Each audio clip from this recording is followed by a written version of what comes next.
আগামীকাল ভোর 11:30টার দিকে বাংলাদেশ টপ ওয়ান গ্যাং এবং আরসি গ্যাংয়ের মধ্যে ধাওয়া পাল্টা দেওয়া শুরু হয়ে যায়। সেখানে আরসি গ্যাংয়ের সদস্যদের তোপের মুখে পড়ে বাংলাদেশ টপ ওয়ান গ্যাংয়ের সদস্যরা পালিয়ে যাওয়ার চেষ্টা করে। পালিয়ে যাওয়ার সময় টপ ওয়ান গ্যাংয়ের এক সদস্য টপ ওয়ান মেহেদি আরসি গ্যাংয়ের হাতে ধরা পড়ে যায়। তাকে ফেলে রেখেই তার গ্যাংয়ের বাকি দুই সদস্য টপ ওয়ান শুভ এবং টপ ওয়ান মাহফুজ তাদের নিজেদের প্রাণ বাঁচানোর জন্য পালিয়ে যাওয়ার চেষ্টা করে। তবে তারা পালানোর জন্য রাস্তা খুঁজে না পেয়ে তারা একটি ঘরের উপরে দুজনেই আশ্রয় নেয়। তারা লুকিয়ে থাকার পরেও আরসি গ্যাংয়ের সদস্যরা তাদের অবস্থান বুঝে ফেলে এবং তাদেরকে চারদিক থেকে ঘিরে ফেলে। আরসি গ্যাংয়ের এক সদস্য তাদের উপরে বাহির থেকে বোমা হামলা চালায়। অন্যদিকে বাকি তিন সদস্য তাদের উপরে সরাসরি অ্যাটাক করার চেষ্টা করে। আরসি গ্যাংয়ের সদস্যরা দীর্ঘ সময় চেষ্টা চালানোর পরে অবশেষে তাদেরকে ধরে ফেলে।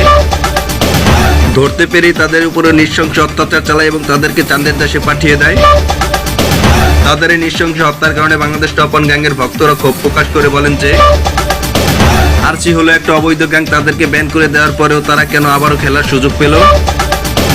এছাড়াও তারা এই হত্যার সুষ্ঠু বিচারের দাবি জানিয়েছেন গেরিনার কাছে।